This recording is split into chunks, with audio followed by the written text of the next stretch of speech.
This presentation uses TED Talk guidelines for structure and timeline to introduce my first book, No Longer Lonely. With that said, I share my insights and perspective. I will always remember the day my sister Carol asked me, Ray, why would God call you to be a priest knowing that you are gay?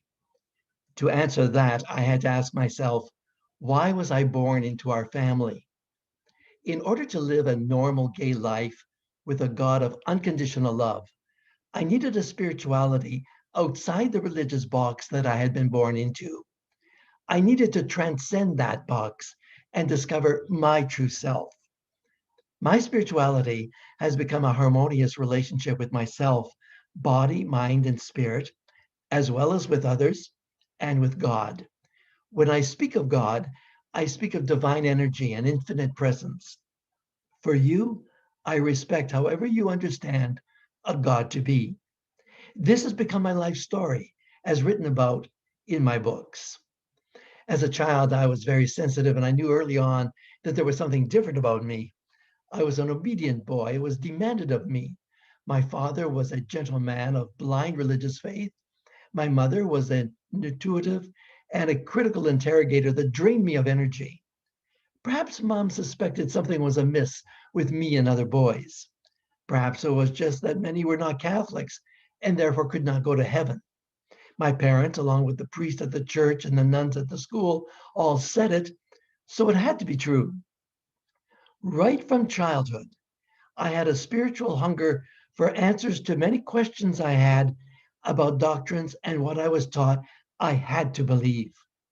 Instead of being offered answers, I was made to feel that I was just being difficult, contradictory, and somehow unfaithful, and that believing these things were required for the sake of my soul. My parents decided to send me to a Catholic school for grade 11. I soon realized why my parents wanted me to go to that school, because there we would be talking about the one topic that we never talked about at home, sex. And at this Catholic school, sex and sin were closely related. One early class that immediately got everyone's attention began with the priest pronouncing, "Today we are going to speak about a very serious sin, which we need to control in our lives." And then he said it, masturbation. It was a normal part of our development, he admitted, but should be confessed. Other guys chuckled as the priest spoke, but not me. My heart rate quickened and I could feel my face flush as I realized I had been committing a sin and didn't even know it. I could not accept that God was unconditional love and at the same time would judge me and condemn me for this sin. One day, a priest asked me if I had ever considered the priesthood. Until then, I had never thought about giving my life to God, and I began to feel tremendous guilt thinking about all that God had done for me. But the notion felt right. This felt like God's intervention, guiding and protecting me and ultimately giving me a way out. As a priest, I wouldn't have to worry about my sexual feelings. I would receive a good education, and my friends and family would respect my choice of career. So picture this. It's my first day in residence at the seminary. When it was time to call it a day, my roommate had no problem taking off his clothes in front of me and lying on his bed in his underwear. Now, I had my private fantasies about Steve McQueen, but here I am, my first night in the seminary, with my feelings that I knew I shouldn't be having with my own Steve McQueen. After my third year, I took a year off and found myself in Greenwich Village, a world of its own. I wandered into a bar. It was a gay bar. A whole new world opened up. The following day, I went looking for a bathhouse. I wandered through neighborhoods and down side streets, too naive to know how dangerous it could have been. I found the address, which had only a red light above the door. I followed two men in, and once inside, found a man sitting at a counter behind a cage-like screen. "Room or locker?" he asked the two ahead of me. They asked for a room. "And you?" "The same," I replied, not knowing any different. I paid my fees and was handed a key, a towel, and was buzzed into the lobby. An older, obviously experienced man was more than willing to show me the ropes.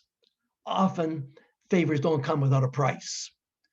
Fast forward, as a priest and as a gay man, a great part of my pain was in not being able to talk about my feelings, not being able to tell anyone my secret, which added to my isolation and loneliness.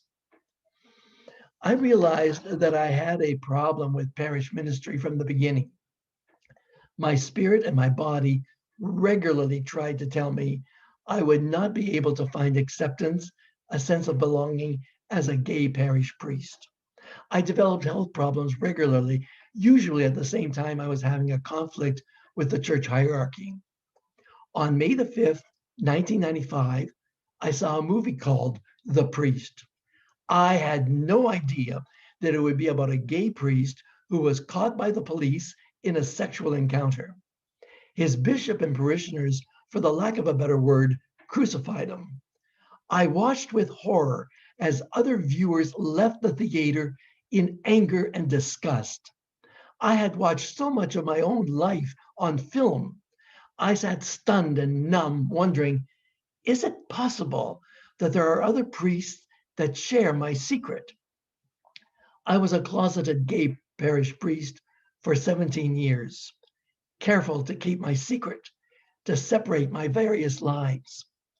By 1997, I was a prison chaplain.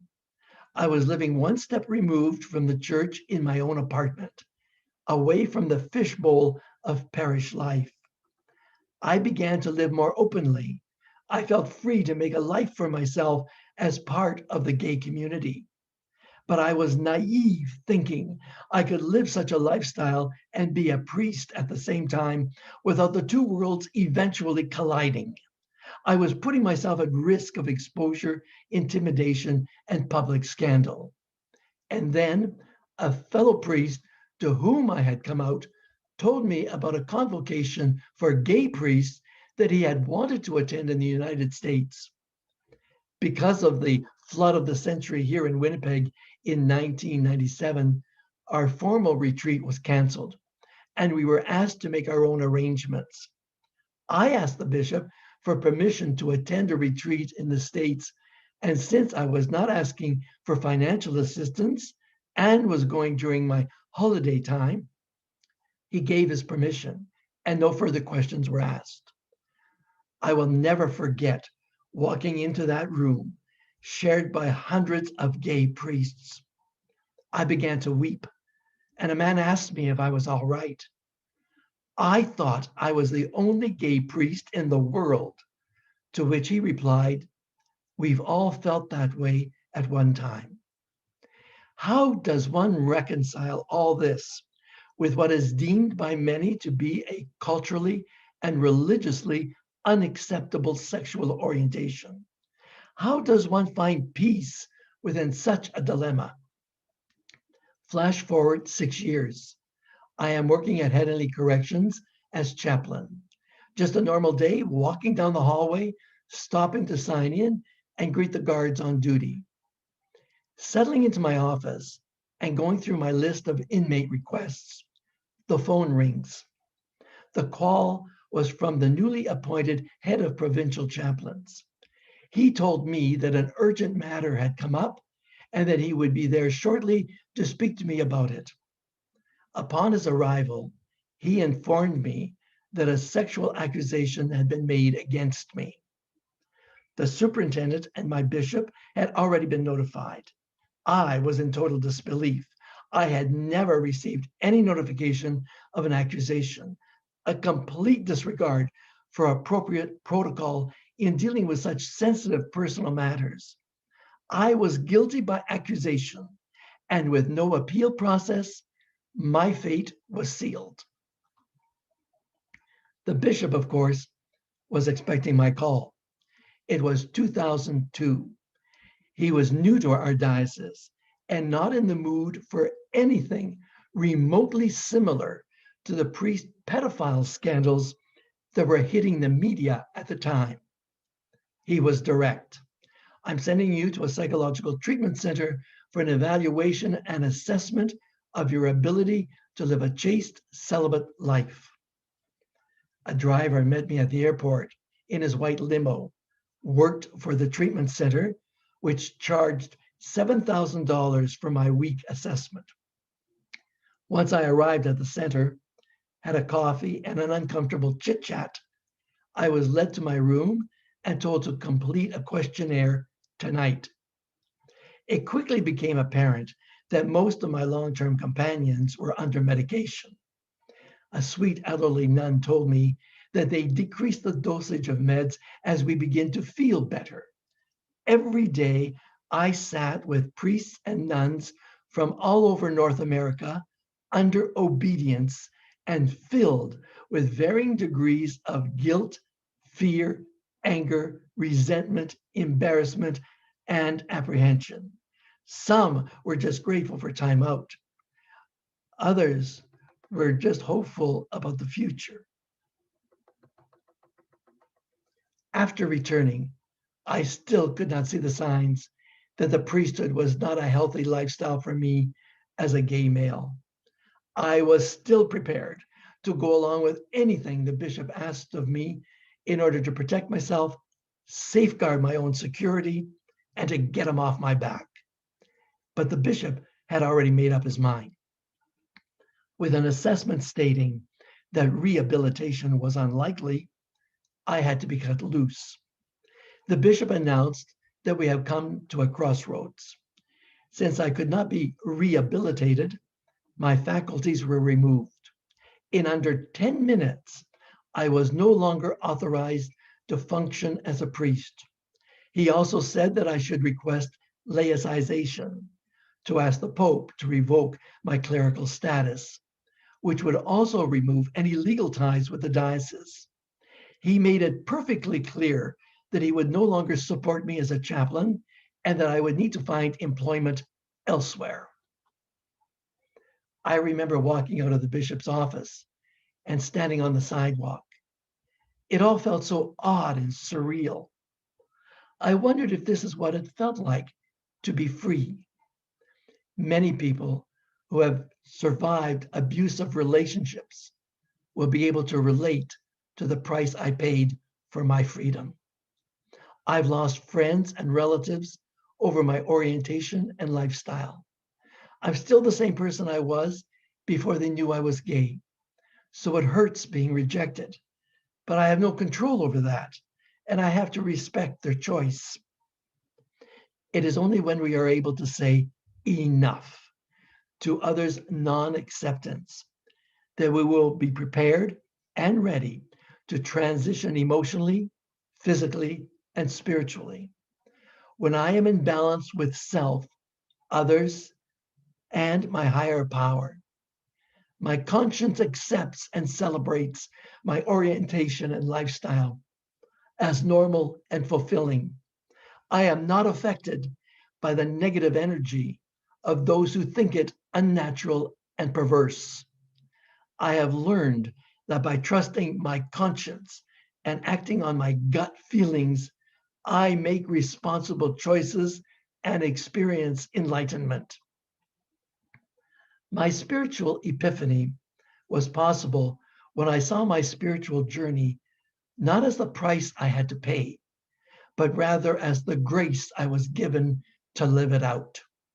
Over the years, my spirituality has evolved into a daily mantra to accept myself, to respect others, to give gratitude to my higher power. In order to move forward and to gain balance and harmony, my outlook and attitude shifted to that place of gratitude. I became thankful and proud of my life as a gay man and felt free to celebrate publicly that God truly loves me unconditionally. This structural framework for life has helped me transcend and enjoy a life of peace and happiness that so many long for in the midst of demanding lifestyles, injustices, and longings of the heart. May the God of your understanding continue to guide and empower you